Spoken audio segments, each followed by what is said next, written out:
Hey everybody, welcome to episode 9 of the Real Take Podcast. Today's guest is someone that I've known for quite some time, and he happens to be one of the nicest guys you'll ever meet. His name is Tony Mays, and Tony and I talked about for our flashback year, 1985, which turns out to be quite a good year for movies. There are a number of very classic, solid movies that came out in 1985. So that was a lot of fun to talk about, and I think you'll enjoy that bit. And then our franchise battle was Star Wars, and specifically the original Star Wars trilogy. So if you're a Star Wars fan, definitely a lot of good info there and a really fun discussion going back to 1977 with those. Sometimes you forget kind of with Star Wars how long ago the original came out and what it started back then. But that was a very fun conversation, so I think you'll enjoy that as well. And then the last thing I'll tell you about that we talked about was Harrison Ford. He was our Who They Play Best actor today, and obviously he's a legend and has plenty of awesome roles that he's had over the years. So, really fun episode coming up, and I hope you guys enjoy it. And now, without further ado, please enjoy episode 9 with Tony Mays.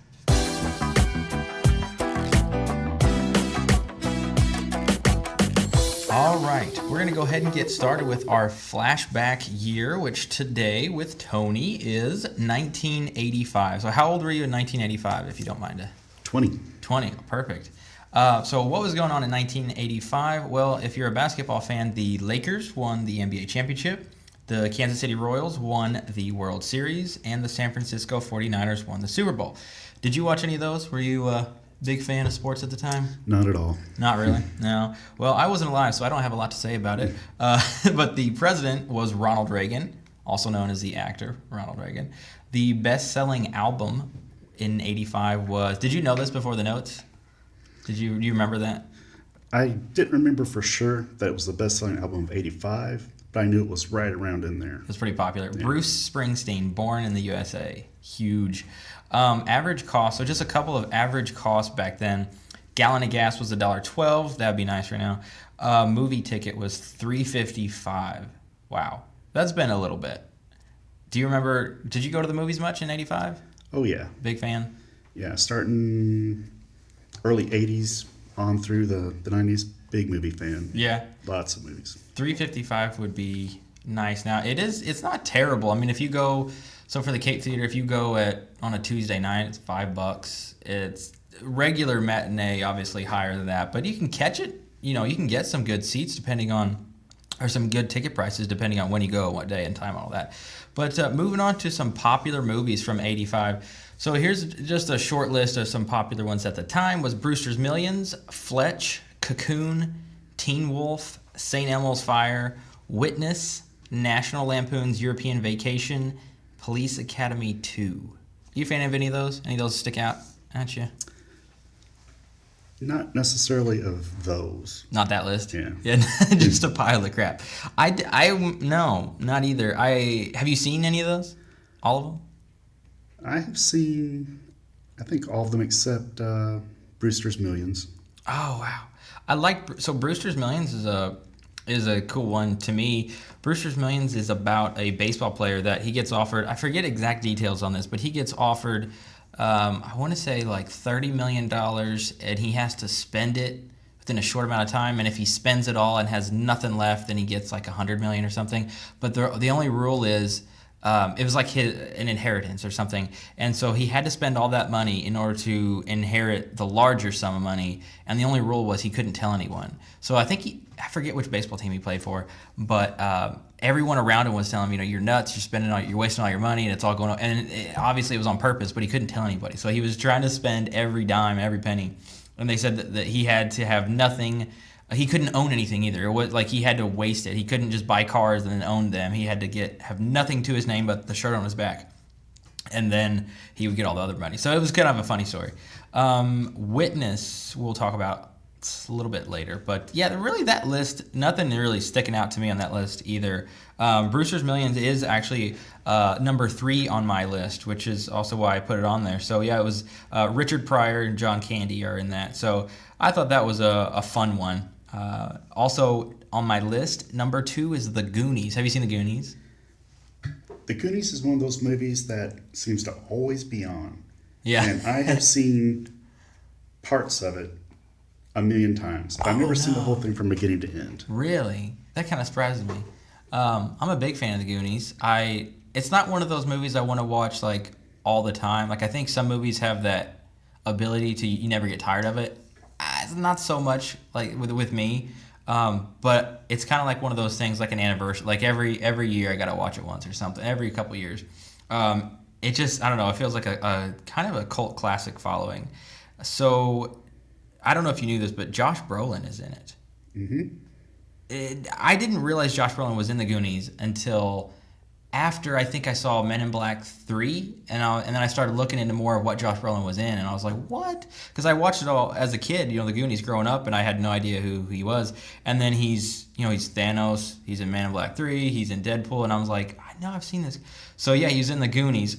Great kid story to me. If you look in the last 50 years or so of cinema, and you look at all the movies that have mostly a child cast, I would say The Goonies is right up there at the top. Did you see Super 8? It was about aliens and the kids. I love those kind of movies that when you have, like E.T. too, like when mostly kids in the cast. I think The Goonies ranks high up there. I'm trying to think of some others. Holes. I don't know if you see the Holes from the Shia LaBeouf.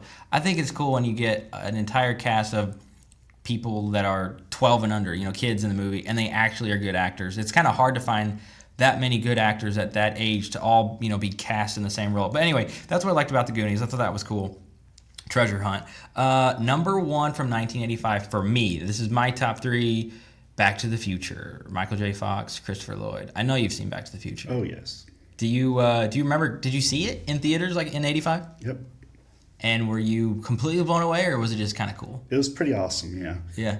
There's a lot of movies that were released in that year that were sequels and just kind of lackluster, but that one was huge. Yeah, for sure. The whole, obviously, time travel has been done a million times over, but I feel like they got it right. I feel like it's one of those few movies that they take a concept such as time travel that a lot of movies try for this or that, whatever the specific thing that they're going for, and many of them fail. But to get the cast right, the story right, and all the pieces kind of to fall together, I just feel like Back to the Future did the time travel thing better than any other movie before it, as far as time travel, in my opinion. So hats off to him for that. And obviously, I like the sequel. Number 3, not so much. It was okay, but number 2 was also good. So that was my list. Do you have a favorite from 85? Anything? Well, Breakfast Club was also in 85. Yeah. Yeah, and that's one of my favorites. I didn't even put that on this list. Yeah, Breakfast Club. So I'm assuming you also saw that in theaters? Maybe? I don't think I saw Breakfast Club in the theater. No? But I saw a lot of the ones with, the Brat Pack, at the theater. But I don't think I saw that one. No? So would that be your favorite? So for me, my favorite from that year is Back to the Future. Would Breakfast Club be your number one? It'd probably be my number one. Yeah. I know a lot of people love that movie. We are going to move on. So that is wrapping up the flashback here. And then now we are moving on to franchise battle. So this is a fun one. Franchise battle, usually I take obviously, by the name, a battle. So it's kind of comparing and you pick a winner of a specific franchise. And this one is one of my favorite series of all time. The Star Wars is what we're doing, but specifically the original Star Wars trilogy. So A New Hope in 77, Empire Strikes Back from 80, and Return of the Jedi in 83. So I want to ask you, how old were you in 77? You would have been 17, right? No. Look at my math. So you would have been 12. Yeah. Yeah, sorry. I didn't mean to make you older there. So were you taken to the movies then? Did you go? Yeah. As a matter of fact... you're wearing a Star Wars... I know no one can see you, but you're wearing a Star Wars shirt, so I take it you're a fan. It was a really big deal when it was released in theaters. And I lived in a small town. We had a theater, but it didn't get like... first release movies. It got what was called like second release movies. So it would be years before we'd get Star Wars there. Oh my god! Yeah, so we had to go to the next bigger town over. Okay. And it was the first movie that I ever went to go see twice at the theater. Cool. And it played at the same theater for over a year. I want to go back. So what was the town where did you live in? It's called Humboldt, Tennessee. Humboldt, Tennessee. And they would get movies literally years or like what? Yeah, they weren't first released, so maybe a year or two, maybe it was 3 years after they hit like the big cities, it would finally start to hit like our towns. Wow. Size. So like by 1980, they're like, Star Wars is a thing. Yeah, so some years after stuff comes out, then they get excited about it. It's kind of like how That's it is a bummer. with Netflix now. You know, you see a movie and then it hits DVD and then usually it hits Netflix. Wow. So people in Humboldt, Tennessee are just like now watching Iron Man 1. No, Could be, yeah. kidding. That would be funny. So that was the first movie you saw twice. That's cool.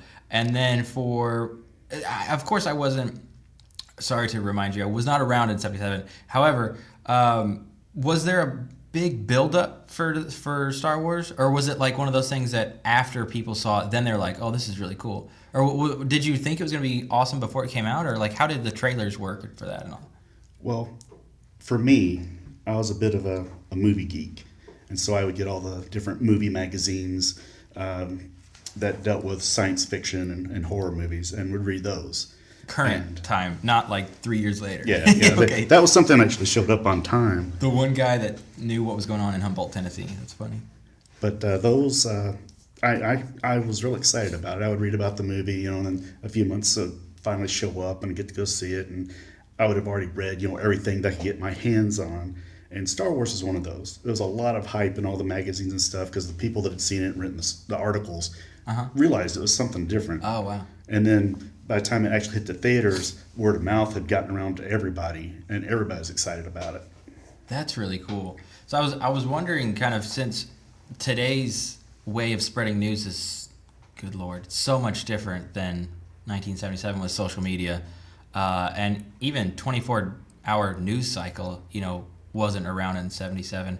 So for a movie that big to gain traction and for people to start talking about, that says a lot. I mean, obviously now, 40 whatever years later, we know how, I don't know, I want to say not life-changing, but changed the Hollywood, really. Changed science fiction, changed storytelling in so many ways as far as movies. Such a huge hit. But for it to do that in 77 is kind of amazing, for just the lack of spreading news and movies and especially in Humboldt, Tennessee, for you to realize how cool it was. So that's awesome. First of all, what I want to talk about is kind of the differences between the three. So with A New Hope, obviously it's the first one, so it's I would say it's a little bit slower.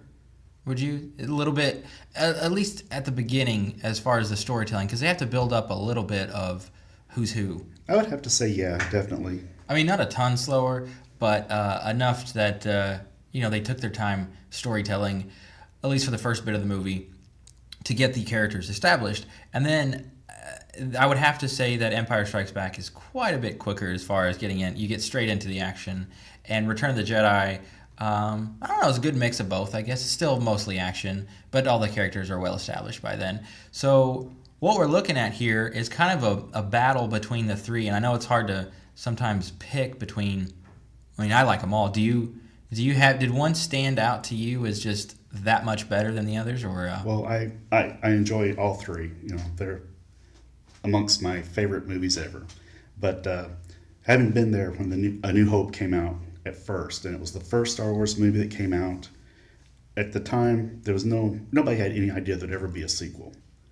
And just having seen it, as it came out and fresh, it's always going to have like a special, spot for me. For sure. And then when Empire Strikes Back came out, they knew there was going to be a sequel to that one. Right. So everything was a little bit different, and of course, the way it ended, you obviously knew there was going to be a sequel after that. But with the first one, nobody had any idea. We thought that's all we were going to get, and we just kind of focused on that one and kind of enjoyed it while it lasted, kind of thing. Oh yeah, I mean Were there comics too before the movies came out, or were there? Did anything of Star Wars come out before the movies? Not before the first one. Okay. But after the first one, there were some comic books that came out. There were some novels that came out. And when we heard there was going to be a second movie, we're all excited. And we figured they were probably going to do one of the novels that had come out. And Was Empire Strikes Back one of the novels? Or was this a completely new story? It was new. Okay. Alan Dean Foster had written a really nice one called Splinter of the Mind's Eye. And he got a little bit right. At least somebody got an arm cut off in it. He had Darth Vader losing his arm in a lightsaber battle. Oh, okay.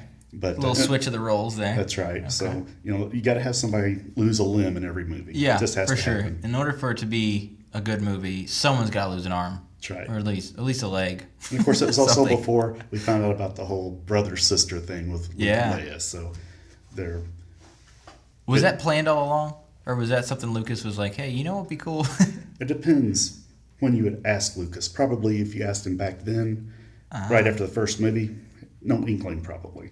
It definitely wouldn't have gone the way it did, showing them kissing and sort of hinted that there'd be a romance sort of thing. But that's what that's specifically why I'm asking you, is because obviously they portrayed it as kind of a not a love affair, but love interest, I guess, between Luke and Leia. And then obviously later we find out they're related, and you're like, hey, that was nasty, But at the time, no one knew. So I am curious if that was something that Lucas was like, hey, let's play this up. Let's have, Han Solo get a little jealous. Let's have that little love triangle. And then bam, at the end, hit him with the you're my sister kind of thing. Or if it was something that he was like, hey, let's go with this route. So I guess it's never truly been revealed that we know of. Well, when he came up with that.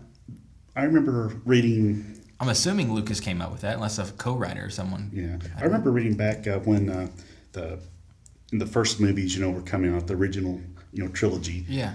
Somewhere in there, Lucas had said that it had been his plan all along to have a total of 9 movies.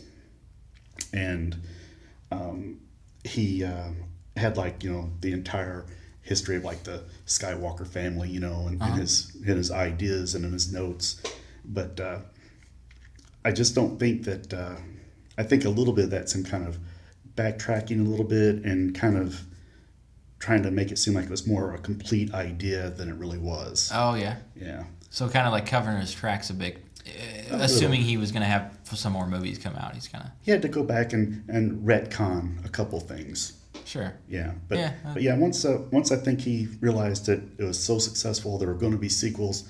Plus, he got the money for it, because I know he went to multiple production companies trying to sell this idea. I know, I don't know the exact number, but I know it was many no's that he received until he finally got a yes. So I feel like he was probably pretty excited just to know he had the funding to make them. Yes. And just having the sheer, brilliance to take the merchandising rights. To take that as part of his contract. That was just... It made him a billionaire. Exactly. Yeah, I mean, if you don't do, or, as you mentioned, if you don't do that, you're probably looking at, he's still going to be wealthy. He's still directing and writing Hollywood successful movies, but you're not getting to billions. You're probably, millionaire. So I'm going to go ahead and get to something first, and then I want to continue a little bit on that conversation. First of all, I'm going to pick my winner since this is a franchise battle. My favorite for a long time has been Empire Strikes Back. I'm not sure exactly how to explain. If someone asked me exactly why, it's kind of hard to pinpoint exactly what it is. But The Empire Strikes Back is my favorite. So I'm picking that winner. But like you, I like all three. All three have kind of a different piece of the story to tell. And they all appear, at least in my opinion, seem paced differently. And I would say the biggest thing that they have in common, I would say, is Empire Strikes Back and Return of the Jedi are mostly action flicks. And in just my point of view is that A New Hope is more, not that it makes it any worse or anything, it's just more of storytelling and getting you set up, and then the action kind of comes. So it's kind of expected, being the first one in the trilogy, that they have to set up the characters. So my favorite, Empire Strikes Back. Do you have one? Can you pick one of the three? If I had to pick a favorite, just as far as action and things like that go, I would definitely go with Empire Strikes Back as well.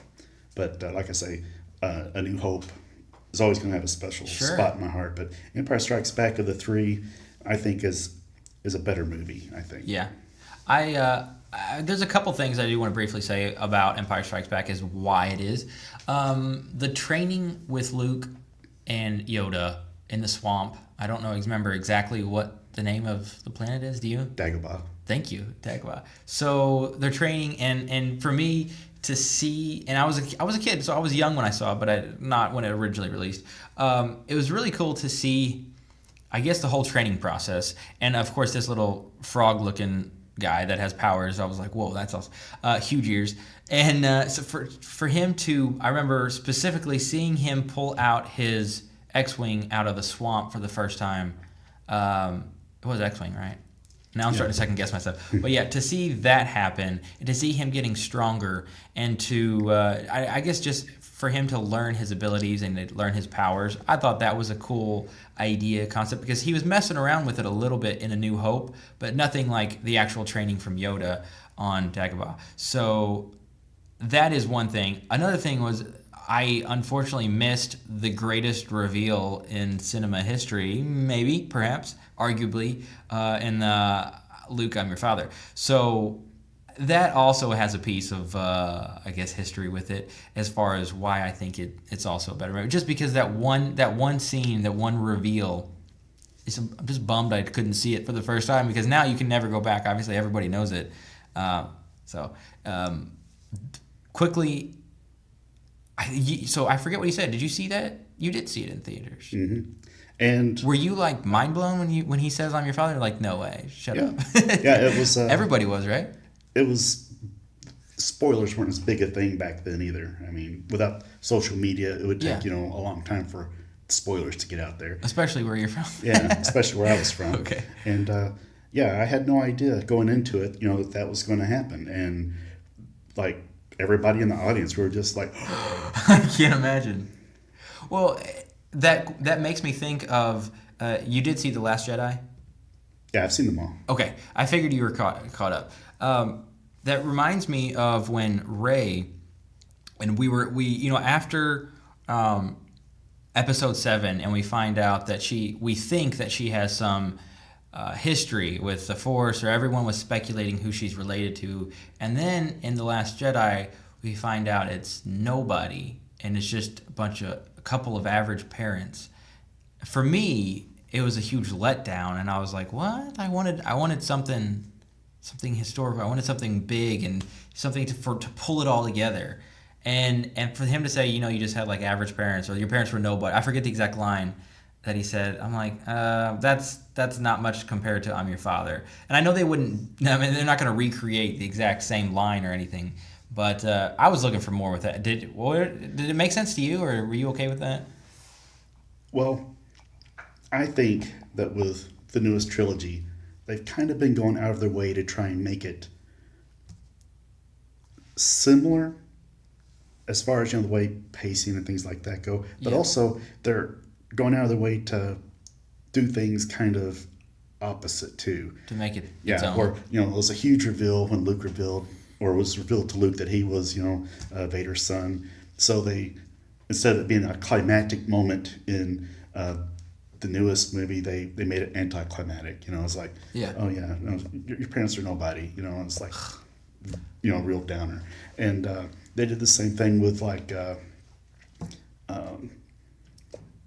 Harrison Ford's character, Han Solo. Yeah. I mean, in the second one, we think he's going to die. He's been frozen carbonite. You don't know if he's coming back. They didn't know when they filmed Empire Strikes Back if he was coming back for the third movie. That's why they had him frozen. So, if he didn't want to come back and reprise the character, they had a way out. But that's a good point. So it was so exciting to have him come back, and be there in the third movie. And then in the new trilogy, they got to kill him off right away. Yeah. I know he said he wanted to be killed as Han. Yeah, I'd read that too. So I don't know why. I would have liked to see him make it to the next one, but what's done is done. I'm just happy that he came back. To see him and Chewie reunite was pretty cool in The Force Awakens. I feel like there was something else I was going to mention on here, but I can't really think of it. So do you have anything else to say as far as the Star Wars trilogy goes? Oh, here it is. I'll say this while you're thinking of something. I also thought it was very cool that they didn't give the real script to anybody. George Lucas, as far as Vader being Luke's father, he was going to say the script that they actually gave out to everyone was, "I killed your father," and then it was no. And then I remember I watched an interview with it, and they said right before they shot the scene, they gave the real script to Mark Hamill, and he was like, "Whoa!" he was even blown away. So to keep a secret, and Disney has continued that type of those type of secrets, not really revealing anything, same as George Lucas did with the original trilogy. So that part is cool, that you don't know anything until it happens. So to keep it spoiler free in 2018 is it's pretty impressive. As easy as things leak nowadays. Yes. Did you have anything else to add on that, or? Not really. No? I kind of the three, Return of the Jedi is my least favorite. Yeah. But I mean, even being the least favorite, it's still in the top three of all the movies that I like. So yeah. And that's one thing I didn't mention was Empire Strikes Back. So I often go by IMDb, the rating website. Empire Strikes Back is 8.8, A New Hope's 8.6, and Return of the Jedi is 8.3. So to have the whole trilogy in the mid 8s is pretty impressive. To have them in 8 point anything is pretty high on IMDb. So that says one thing, that they're all good. And then I guess they agree with us as far as Empire Strikes Back being the best. So very good ratings in all of them. And I think we're going to go ahead and move on to our guest take now. So this is all about you, and I don't have to talk quite as much. So that's good. 10 questions. All about you, no wrong answers. You can go as quickly or tell stories or however long you want with these. Number one, first movie-going experience. What was your first movie-going experience? What year was it? How old were you, and what do you think? I must have been 4 or 5 years old. And the first one I can remember going to see was Peter Pan. Oh. Disney's Peter Pan. Okay. It was one of the first movies that I recall ever going to. My grandfather took me to it. Oh, cool. And it was this little tiny theater in Sykeston. Oh, okay. So, sorry, go ahead. Yeah, I don't know exactly, how old it was, but it was probably in 70, 71. I'm thinking that it was probably kindergarten or right before I started kindergarten. Okay. Was that I don't remember the release date of Peter Pan. Was that when it first came out, or was that like a re-release? It was a re-release. Okay. Yeah. Gotcha. It was like a Saturday matinee. Okay, awesome. Very cool. And what did you think? Were you completely blown away by that was your first memory of a movie? So do you remember thinking this is like insanely awesome, or was it just like, this is kind of nice? Yeah, it was. If you're going to have a first exposure to a movie, that's a pretty good one. I mean, I really liked it, and completely animated, right? Yeah, completely animated, and it was. I remember that was one of the things. Sometimes I would play. I would play Peter Pan. Oh yeah. Put that into rotation. Cowboys and Indians and Cops and Robbers. That's awesome. Good first experience. Number 2 is, what was the last movie you saw in theaters? The last one I saw was The Incredibles 2. Okay, what did you think? I really liked it. Yeah. And I saw it as well. I thought it was good. Yeah, I'm just having seen that one. I haven't gone back and reviewed the first one again since I've seen that one. Same. But I'm thinking that I might like the second one better. I do, for sure. Yeah, I enjoyed it too. And when did you see it, by the way? I saw it Monday night. Were we there at the same time? I thought that'd be funny. It would have been. Gosh, I can't remember which day of the week That's it okay. was. It doesn't matter. It just came out last week, so sometime in the last week. Number 3, movie that made you cry or at least become emotional. You have any sentimental? The first one I can remember getting really emotional was E.T. Oh yeah. Yeah. That was one of those. Cool. I think looked around the theater and everybody was all teary-eyed. Yeah. At one point. So E.T. When I'm struggling, I'm usually fairly good with years. We do like a little fact check thing at the end of the episode, so I'll look up some of this stuff if I can't remember when. I don't remember. Do you remember when E.T. came out? I don't remember what year. No. Early 80s, right? Yeah. Okay. I remember seeing an interview. It's on YouTube, after the fact. But the audition for the kid, the main lead role of the kid in E.T., I forget his name. He got the interview with. I think it was Spielberg, was like the very first take. They just stopped auditioning all the other kids after his audition because it was that good. And there was a guy standing there in the auditioning room, and he said, "Okay, I'm going to take the alien. This is an alien that you've grown close to. It's like your dog. It's your pet. It's your friend. He's like your best friend. And pretend that we're just taking him away. And so yeah, just get emotional." And the kid's like, at first I'm like, you didn't give this kid much to work with. I was like, this kid, he's probably not going to do. And then he just blows it away, and he's like, "You can't take my friend." And he starts bawling right then in the audition, and I was just like, wow, no wonder they chose him. But the guy, he was still crying, like tears were falling as Spielberg was like, okay, it's all right, kid, you got the job, the role is yours. I have to look it up. It's good YouTube audition to watch. Number 4, worst movie you've ever seen. Did you have to think about this a long time, or was it pretty obvious?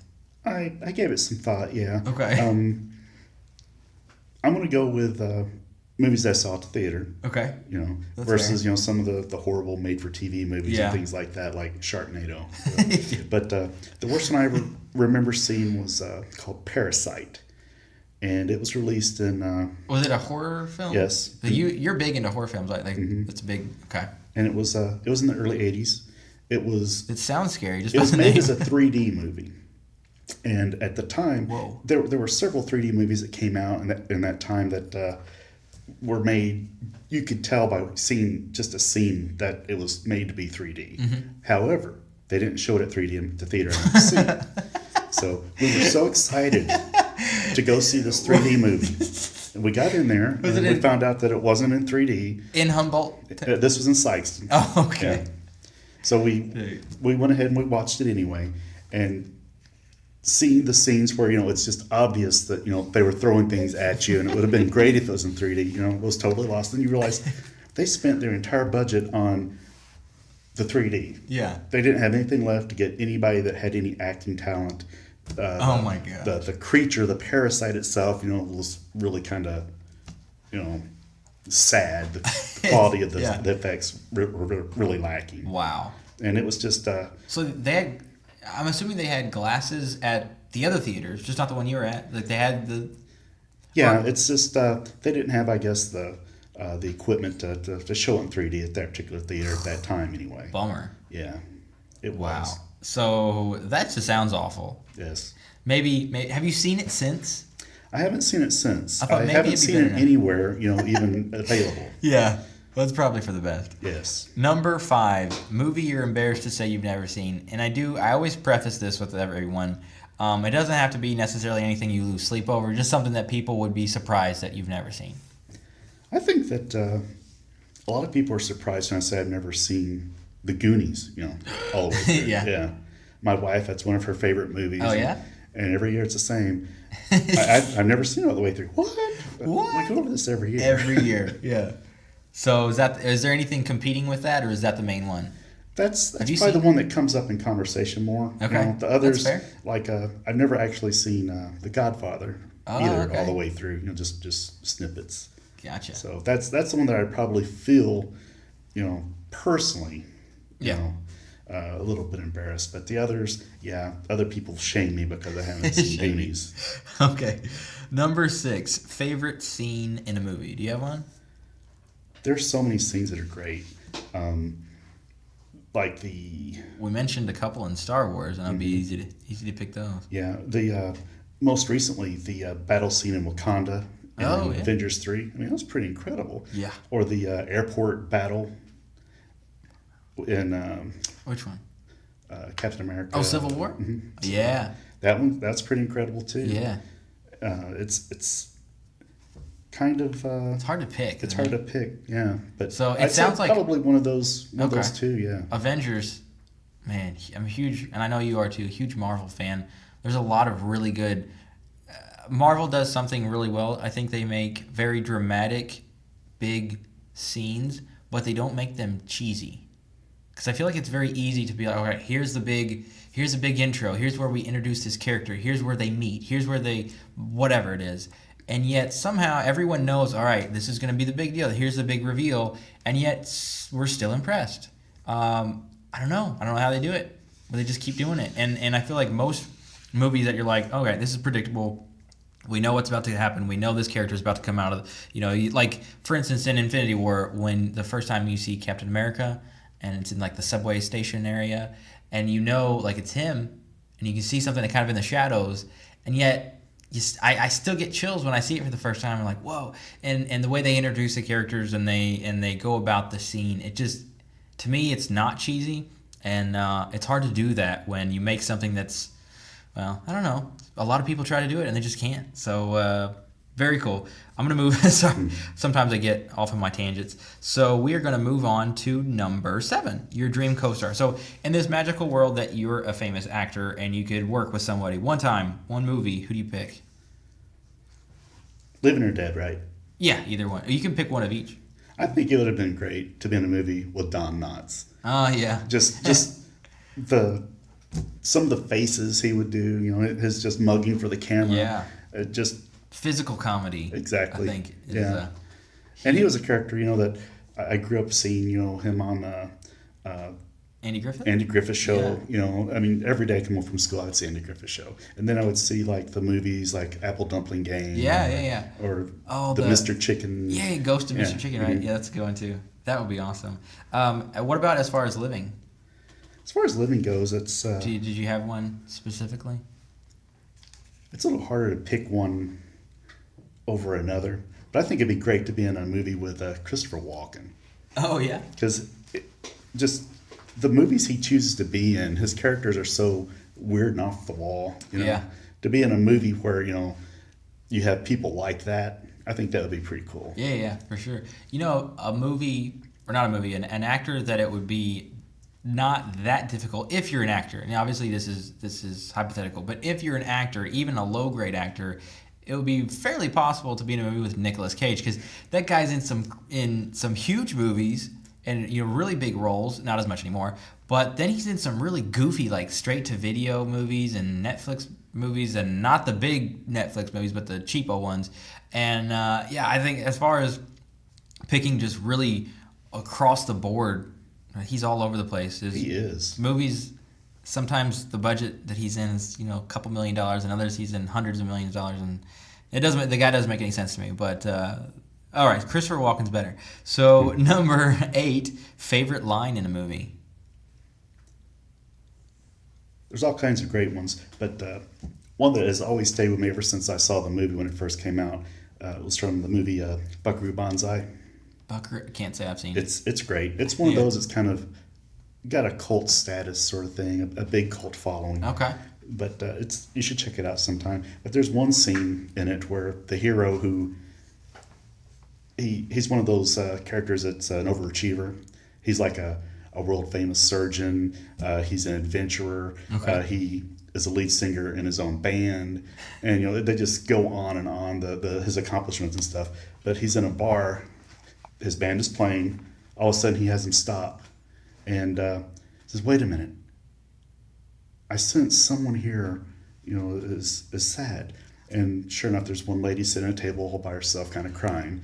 And he goes over to talk to her, and she tells him, her sob story. And he says, "Well, no matter where you go, there you are."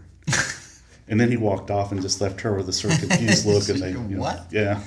That's funny. So he was trying to be all serious, and yeah, that's funny. Number 9, guilty pleasure movie. So a movie that you liked that the majority of people disliked, or maybe just tanked at the box office, but you enjoyed, something along those lines.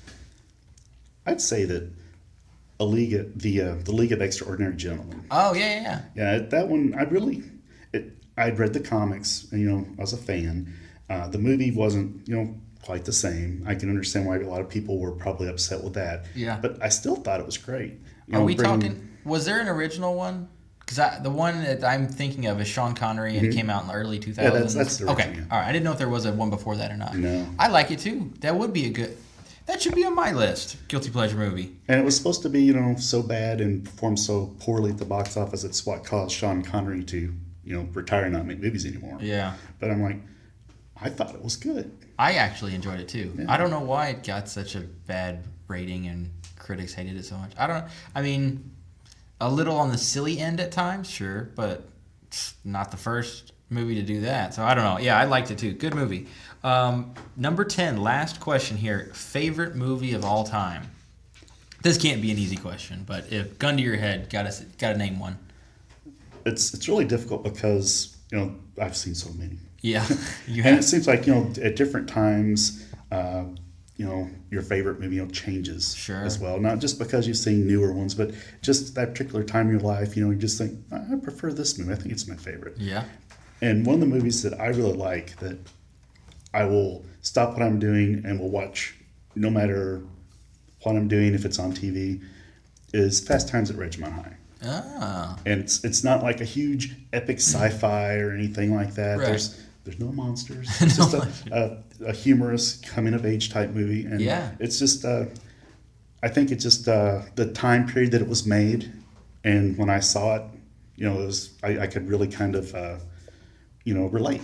Sure. And That so makes it's sense. one of my favorites. And the music, the music that is in the movies, the soundtrack is pretty much the soundtrack, that was always playing wherever I went, when I was Yeah. that age. So That makes a huge difference. Having that connection with music and the movie, 2 in 1. There are in my opinion, there are very few movies that can do that and do it well and have that staying power. For me, the first thing that always comes to mind is a movie we already talked about earlier is Back to the Future. You always think of the song that plays at the start, which, of course, because we're recording, I can't think of the title. Power of Love. You always think of Power of Love, at least I do. Every time I think of Back to the Future, it's just like they're like one and the same. And I think it's really cool when you name a movie like that, Fast Times at Ridgemont High, that has that connection with music, because it's two things you like, or more. But to have a movie and the music match up, I think that's pretty special. That's pretty cool. We were talking about this earlier, and this is something I was going to say about Star Wars, is I think you mentioned a good thought there of when you saw it makes a difference, the time period and all that. And to me, it does make a big difference as far as what movies you're connected to or what ones kind of stay with you for the nostalgic feeling. And it kind of depends on what you grow up with, I think. Because for me, some of the movies I grew up watching are the ones I'll continue to watch thus far in my life, and I don't see me stopping, such as the original Star Wars trilogy. And if I were to be introduced to the original trilogy, now, I'm sure I would like them, but I wouldn't have that.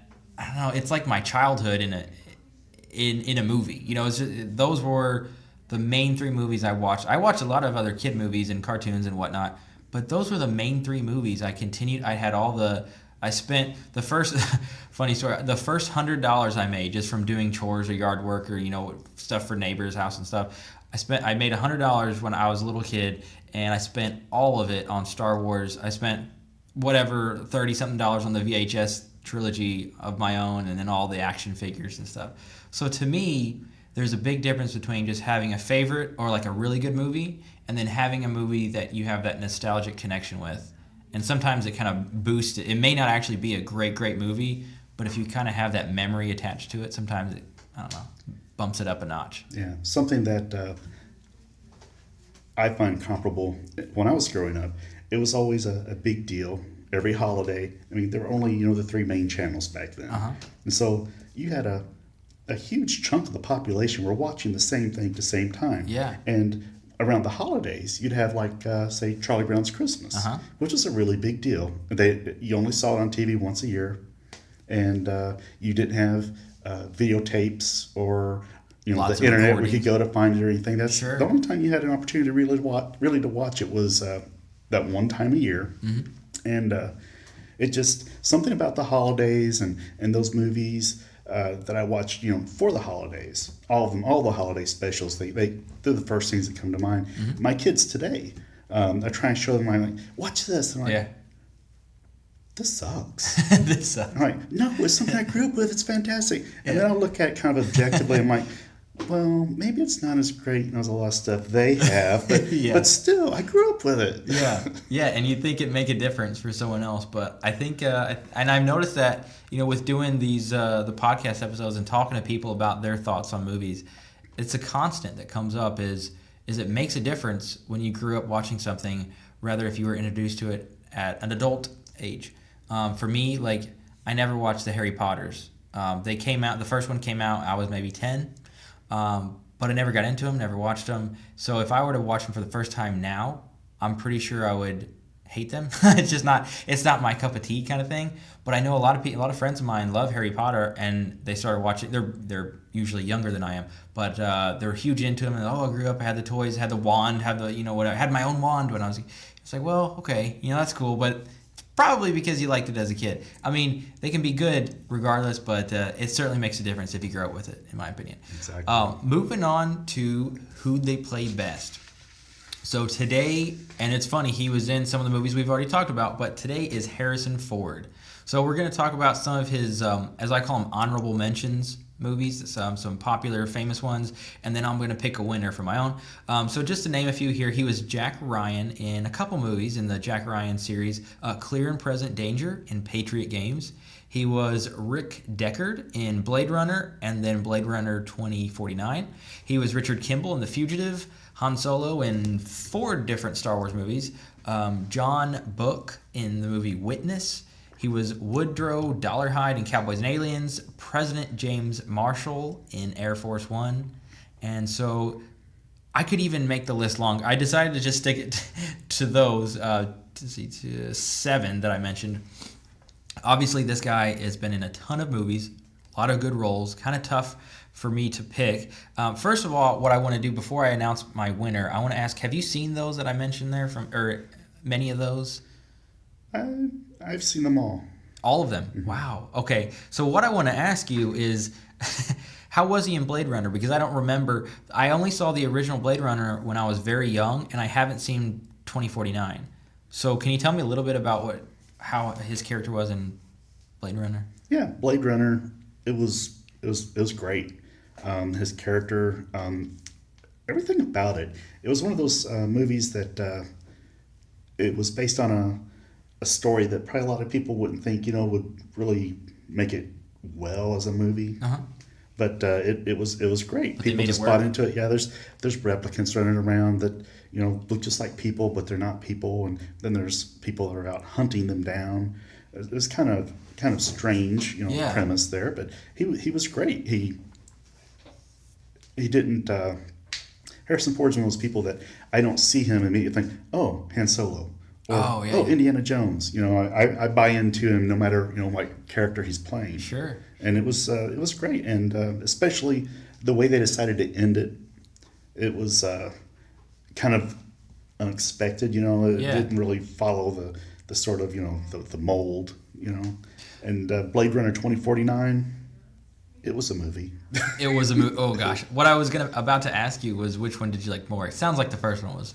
Yeah. Much better. I definitely would go with Blade Runner. Blade Runner 2049 wasn't horrible, but you really shouldn't have to wait that long for a sequel. Yeah. Really. That's true. Yeah, and it really wasn't, wasn't really worth the wait. Yeah. I'm not going to say it was horrible or anything. It's just I felt that, his character was so central, to the original Blade Runner, and he was kind of a sort of a secondary character in the second one, which just didn't seem right. You think that's part of his age, not wanting to take on a huge lead role again, or was it just how they wrote it? I'm not sure. I would have to think his age would have to have something to do with it, though. Well, I kind of think so, and part of the reason I ask that is since he kind of, I don't know, I feel like he kind of took a little break from movies in the for a period where he wasn't really taking on huge roles, and then we saw him even in. I'm going to go ahead and, before I say this, I'm going to go ahead and say my answer because I end up talking about it anyway. My favorite is Indy from Indiana Jones. So he was Indiana Jones in the 4 movies, Indiana Jones movies. But what I was going to mention here is, so he came back in Indiana Jones, but it wasn't the same physical character. He didn't do quite as many stunts in it, and it was a little bit on the limited side, and that was 2008. So jump ahead a few years to another movie I mentioned was Cowboys and Aliens. He played Woodrow Dollarhide, which, by the way, I loved that movie, and I think that was really underrated. A lot of people were very critical of it, and I quite enjoyed it. But again, he didn't have a huge role. It wasn't real physical, and I feel like his screen time is kind of going down, and that's kind of what brought me to that was Blade Runner 2049. That was the one thing I heard about it, was that Harrison Ford wasn't in it much. I thought, well, maybe, not that it's a bad thing. I don't blame him. If I was, what is he, late 60s? He's nearing 70, is he not? I think he's hit 70s. Has he hit 70s? I think so. I wouldn't. I don't blame him. If I was that age and got people wanting me to jump off cliffs and punch people in the face a lot in movies, I think I'd want to cut it back a tad too. So yeah, if you don't have to do that, why should you do that? Yeah, you shouldn't have to do that. So a couple others. Clear and Present Danger. I haven't seen Patriot Games, but I have seen Clear and Present Danger. I really liked him in that. As he played Jack Ryan, as I mentioned. So I thought that was also a good one. Okay, so we just looked it up. Harrison Ford is 76. Is that what we said? Mm-hmm. So I was off on the 60s mark. So absolutely that makes a lot of sense for him to want to cut back. I saw an interview. He's not always the most pleasant guy in real life, but I saw an interview where they said, are you just going to continue to make sequels? The question wasn't posed very well, I guess, for him. It was something, I think it was talking about either Star Wars or Blade Runner. I forget which one they asked about, but he was like, yeah, of course I'm gonna make as many sequels as I want. I'm old. I want more money. It was very direct, and he was kind of short with them. But yeah, I mean, who can blame the guy? He's been in tons of classic movies, and if he wants to make another sequel, who's to stop him? Do you have a favorite role? Do you have a favorite character that he played? It's kind of hard to pick between Han Solo and Indiana Jones. Those were the two I was between. Yeah. But I don't know. I really, I think I like him more as Indiana Jones. Yeah. It's quite unique. I've talked about Indiana Jones before on another episode. It's quite unique when you have, and I've talked about this with the whole, I kind of want to forget about the 2008 one, the Kingdom of the Crystal Skull. Not my favorite. It's not the Indiana Jones that I wanted to see again. It's hard not to see him as the younger professor guy. But anyway, as far as the original trilogy, it's really cool how they jump straight into the story. And I know I've mentioned this before, but for instance, with Star Wars, it felt like in A New Hope, they kind of had to build up the characters a little bit of storytelling before they get you into the thick of it. And with Indiana Jones, I feel like they just jumped straight into the action. And somehow it didn't feel like you had a need to have all the storytelling. It was almost as if the characters almost introduced themselves. And for most movies, they kind of take time to, I guess, introduce you to who the characters are and to learn, what their identity, I guess you say, and to figure out how they're going to interact with each other. And in Indiana Jones, I don't know what it is. It just felt like it jumped straight into it, and it explained it. And it was like, you're on for the ride. So just, you'll figure it out, and they'll explain it as it goes on.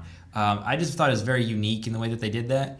And I love the story. I mean, who doesn't love a guy who, by day is a professor, and by night he's tracking down treasures in the desert and stuff. So looking cool doing it. Yeah, looking cool doing it with the fedora and the whip and all that. So very iconic. The guy's been in very iconic movies.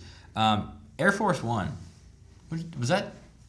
Would you say that's on your higher list of Harrison Ford movies, or was that just an average one where he was the president? I really liked him in it. I kind of lump the Jack Ryan and the Air Force One, all those as like political type movies, and I just don't like those as much. Yeah, I would say that as far as his role, that he did a good job as far as just getting into the role and playing that particular character well. But I certainly would agree with you and say that they weren't written as well. They're not as fun of a character to play as someone like Indiana Jones. So it's really not. It's hard to compare. But one thing I think we can agree on is Harrison Ford always does a good job in his role. Whatever it is, he can get into it. And like you mentioned, you don't see him and automatically think, oh, he's this guy, oh, he's that guy. He really kind of takes on the character that he is. And that's the whole, that's kind of a tell of a great actor, is when you can get into the role and see that character, not just the actor in real life.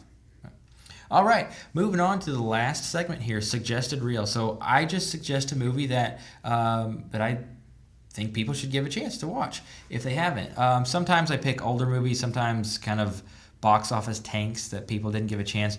This one didn't necessarily tank, but I think the way it was possibly portrayed or in trailers and advertised was not a movie that everyone thought that they would enjoy. So that's why I'm kind of bringing it up. It is The Adventures of Tintin from 2011. So the first thing people think of a lot of times when they hear this movie is it's animated, and I don't watch cartoons because I've heard that before. So if you don't think you like cartoons, give this one a chance because it is different. Here's why. It's directed by Steven Spielberg, obviously a legendary director. Here's the voices, and it is animated, so these are voice actors, but Daniel Craig, Andy Serkis, Simon Pegg, and Jamie Bell. So what a list of actors. We obviously know Daniel Craig is very established. He's as a James Bond. Andy Serkis is one of the best, I guess, animated actors, voice actor. He's in the Marvel universe. He plays Caesar in the Planet of the Apes movies. Very talented guy. Really brings his characters to life. And by the way, here's a synopsis of Adventures of Tintin that, if you look online, here's what you'll find. The young and eager reporter known as Tintin, along with Captain Haddock, set off on a treasure hunt for a sunken ship commanded by Haddock's ancestors. So kind of a short little synopsis there. But so he is a detective, Tintin is, and he just gets involved with some criminals, I guess you could say, that he has to track down, and it turns into something much bigger. He finds a piece of off the iceberg, I guess you could say, and it leads him to another clue. It leads him to another clue and another clue, and this big treasure hunt. And it's a really fun adventure film. And here's another really cool thing about this movie is they filmed part of it in real world, live action, and they recorded certain settings. And then they also took animated features, like all the characters, all the people, and Tintin has a dog. And on all the characters, all the people and stuff are animated, but some of the actual, like the physical landmarks, landscape is real. So you've got this crazy element of real and animated kind of going on. Very unique. I heard there is a sequel coming up eventually, but I really liked it. And have you seen this movie? I have not seen it. Okay. Well, then I'm selling it to you, I guess. But yeah, so for anyone who has not seen it, I think if your first thought is I don't like animated stuff, give it a shot. You may not end up loving it, but I think there's a good chance you might. So that is my suggested reel. And I want to ask you, do you have anything that you really like you want to suggest for people to watch? That maybe something they haven't seen or didn't think they would like? If you don't, that's okay. Not off the top of my head. I mean, there's lots of movies out there that I think that a lot of people have never even heard of. Yeah. That if they gave half a chance, they would think, hey, this is pretty good. Yeah. It's a shame that's a good point, though. It's a shame that some movies don't get marketed either properly or correctly, however you want to put it. But some people never get to find out about some really good movies. And then, I can't think of anything off the top of my head, but I know there's movies that I watch, and at the end I'm like, why didn't I see this sooner? Why hadn't I heard about this? It was so good. And actually, well, here's a good one. Here's a perfect example. I honestly felt that way when I watched Tintin, because I didn't watch it until, I want to say 2013 maybe, I don't know, roughly there. And it came out in 2011, and I had never even heard of it. I don't know where I was when it was being, marketed and advertised, but it never came across it. And then I watched it, I want to say maybe on Netflix or somewhere, and I really liked it. So I introduced it to a handful of people, some friends, and everybody that watched it with me seemed to like it. So anyway, that's the reason of my suggested reel. So anything else? We're on final take here. So any final thoughts? Anything you wanted to add that we didn't say earlier? Think you got all your thoughts out there? I think so. I think so. All right. So last thing I want to say again, just to kind of recap here, is your first movie you saw. I think these are two of the biggest. The first movie you ever saw was Peter Pan, right? Mm-hmm. Very cool. And then the last movie you saw was Incredibles 2. Incredibles 2. And your favorite movie of all time? Probably, like I said, it's hard to choose, but the one that seemed to really hit home and one I want to see all the time when it's on TV is Fast Times at Ridgemont High. Fast Times at Ridgemont High. Very cool. And then your dream co-star was Christopher Walken, right? Mm-hmm. Cool. Maybe one day. Maybe. Awesome. Tony, thanks for being here. Thank you. Hey there, everybody. Thanks for listening to another episode of the Real Take Podcast. I hope you enjoyed our conversation with Tony Mays. And now, coming up shortly, is our fact check segment where my sick wife, and I mean that literally as she's physically ill right now, she's preparing to check us on some facts. So now enjoy the fact check segment for Tony Mays. All right, everybody. Welcome to the fact check on episode 9 with Tony Mays. And first and foremost, I don't know where this is going because my fact checker has been a little under the weather. And I haven't looked at any of the notes, which is sort of exciting and sort of scary. I don't know how many mistakes were made, so we'll find out on the fly here. She is with me. Hello. Hey, you guys did great. Not like there were actually no mistakes that were said. It was just things you guys didn't know, and it was very little. Huh. So we weren't actually wrong on anything. We just No. didn't know some things. Well, that's good. All right. Well, let's go ahead and get started with it. What do we have first? Brewster's Millions. You brought that up. I've actually never seen that movie, so I had some fun reading about it. It's good. You were talking about how much money he was given Yeah. and what he would get. So Right, because again, just to kind of recap a little bit, was that he was told he could have a certain amount of money, and then if he spent a certain amount, then he'd get a bigger amount. But go ahead. So what were the amounts again? So Brewster's challenged to take $1 million up front, or to take $30 million, spend it in 30 days to inherit $300 million. Right. Okay. Yeah, and I think I said something like, I want to say maybe it was 30 and 100. I think I said 100 million. Yeah, I was definitely slightly wrong, I guess, but that's interesting. That would be. I'm just thinking about how hard that would be, because I know there were stipulations where he couldn't have any assets or own anything. And he after. couldn't tell anybody. Yeah. So everybody there had no clue. Everyone was telling him how he was blowing his money. He was, by the way, in case no one is, or in case whoever's listening that's not familiar with it at all, he was a baseball player. So everyone was like, this guy's getting into money, playing in the pros, and then he's blowing all of his money. He's not, and people were telling him he's not going to have anything left. And again, he couldn't say anything, so they were like, you're going to go bankrupt. And so, anyway, yeah, it's a good movie. I won't tell you what happens, but. And then to move on from that, which I'm actually wanting to watch that movie with you, but beyond that, Tony brought up that George Lucas, or actually I think you asked him if George Lucas had ever commented on Luke and Leia being siblings. Yeah, if it was on purpose or not, or if it just kind of happened later. Tony was totally correct that he's never said either way. Oh, Georgie. But I found something funny that Being Mark all Hamill secretive. Mark Hamill joked in a tweet that for Luke, he found it to be traumatic. Oh A traumatic discovery. So that was kind of amusing to see, because he said that people are always asking about it. Yeah. And he thought he'd give Luke's perspective. Well, I can't imagine. He probably gets questions about Luke that he probably doesn't have answers to, I would imagine, because he played the actor on screen, but I mean, he didn't write the thing. So there has to be some things he's just not 100% sure on, and that's, I guess, one of them is the storyline with him and Leia when that was decided by Lucas in the studio that they would go ahead and go with that script. That Hamill, he's a tweeter. But anyway, what do you have next? Peter Pan came up because that was Tony's first movie he ever saw in theater. Peter Pan. Now, obviously, he said it was a reshowing, one of like the Saturday morning ones. But Yeah, I went ahead and in his town they got movies 20 years later. Yeah.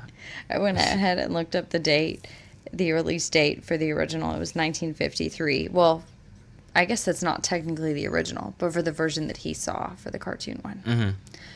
And then next was E.T.'s release date or year was 1982, and it says that in the U.S. it was released on June 11th. Oh, interesting. Summer blockbuster of 82. And you guys talked about Tintin. Yeah. I love that movie, but Tintin 2, it's been postponed, but George Lucas did say it's still coming out, and it still says online that the release date is supposed to be in sometime in 2018, so we'll see by then. I have a hard time believing it'll be out by the end of this year. I think that's an error. Yeah, but I couldn't find an exact date. I could be wrong, but that would be very surprising considering it is August and they haven't even had any like advertising or trailers or anything for it. Okay, I'm going to say in the next couple of years. I probably could have done some more reading, but I didn't see an exact reason why. There was just some reason they had to postpone it. So that's good to hear they're at least making a sequel to it, because I thought it was really good. Yeah, it was great. And is that all of them we had? That was all. That really wasn't a whole lot. No. I guess that's a good thing. Yeah, and it was get a whole really, lot it wrong. was so nice to listen to. You guys had a lot to say. I learned a lot from Tony. I've known Tony a long time, and so have you, but I hadn't really talked about those particular things with him. I don't think ever, at least not that deep and long of a conversation. So it was kind of fun to learn about his history with movies and when he saw things. Yeah. So yeah, all right. Well, I guess that will wrap things up, and we will see you guys next time.